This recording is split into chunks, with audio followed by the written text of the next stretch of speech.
আসসালামু আলাইকুম, কেমন আছো সবাই? এই তো আমি পিঠা বানিয়ে নিলাম, দেখো কত সুন্দর হয়েছে। কলিজা দিয়ে, ফ্যাপসা দিয়ে, গরুর আলু মিশিয়ে আমি পিঠা বানিয়ে নিলাম। রেসিপিটা যদি ভালো লাগে দেখতে থাকো, আর একটা লাইক দিয়ে দিও যদি ভালো লাগে। এখন আমি কিছু দুইটা আলু মিশিয়ে দেবো, একটু ফ্যাপসা কলিজা একটু কম। দেখো আমার বাগানে কত সুন্দর ফুল ফুটছে, এত সুন্দর লাগতেছিল, ভিডিও করলাম, একটু ভিডিওতে ধরে রাখলাম। সুন্দর, খুব সুন্দর লাগতেছিল। কাঁচামরিচ ছিল না, তাই গাছ থেকে কাঁচামরিচ তুলে নিলাম। এই পিঠার মাংস ভুনার মধ্যে দেব কলিজা ভুনা। কলিজাটা ছোট ছোট করে কেটে নিছি, এই তো দেখো ধুয়ে নিছি পরিষ্কার করে, সেদ্ধ করে। তারপরে এখন ভাজবো ভালো করে। আলুটা প্রথমে হলুদ আর লবণ দিয়ে ভালো করে ভাজে নেব, তারপরে সব মশলা দিয়ে দেব। একটা ভুল হয়ে গেছিলো, এই যে আলু ভাজি করার পরে নামিয়ে রেখে তারপরে আমার মশলাটা সব দিয়ে কষানো লাগছিল। এর মধ্যে আমি সব কিছু দিয়ে দিছি, নিচে একটু পোড়া পোড়া লেগে গেছিলো।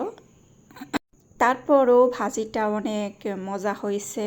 আমার মেয়ে তো এমনি কতখানি খেয়ে ফেলাইছে, তার জন্যে পিঠাতেও একটু কম হয়েছে।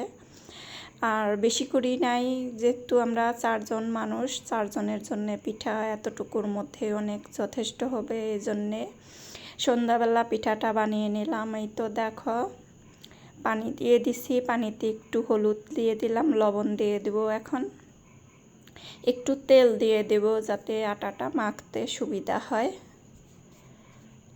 তারপরে আটা সেদ্ধ করার পরে এই যে পানিটা সেদ্ধ হওয়ার পরে আটা দিয়ে দিলাম, চালের গুঁড়ি, তার সাথে 1 চামচ আটাও দিয়ে দেব।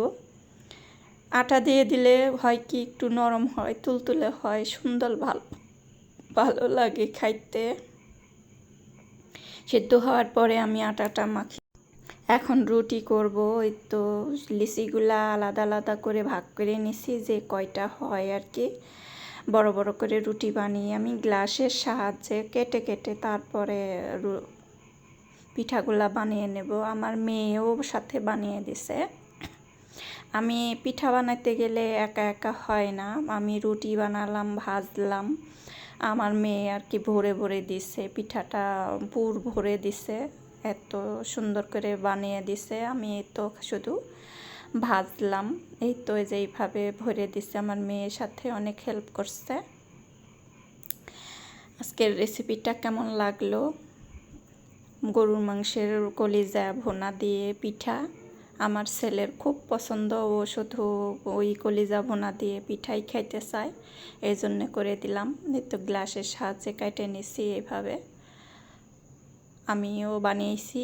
তারপরে সবাই বানিয়ে তারপর ঝটপট তাড়াহুড়া করে বানিয়ে নিছি। গরমের মধ্যে অনেক গরম লাগছিল, চুলার কাছে থাকতে তো গরম লাগেই। এই তো তাওয়াটা বসিয়ে দিছি, এখন ভাজবো পিঠাগুলো, ভাজবো। ভাজতে সময় লাগে কিন্তু খাইতে সময় লাগে না, এত টেস্টি হয়েছে, এত মজা হয়েছে, অনেক ভালো হয়েছে। পুরা ভিডিওটা যদি দেখো, ফুল ওয়াচ করে দেখো, একটা লাইক দিও। আর নতুন কেউ হইলে, নতুন কোনো ভাই বা বোন হইলে আমার পাশে থেকে যাইও। আজকে এই পর্যন্তই, ভালো থাকো সবাই, সুস্থ থাকো। ভাজাটা কেমন হইল, পিঠা কেমন হইল কমেন্টের মাধ্যমে জানিয়ে দিও। এই তো দেখো আমার পিঠাগুলো অনেক সুন্দর হয়েছে। এই যে আজকে এই পর্যন্তই, টাটা, বাই বাই।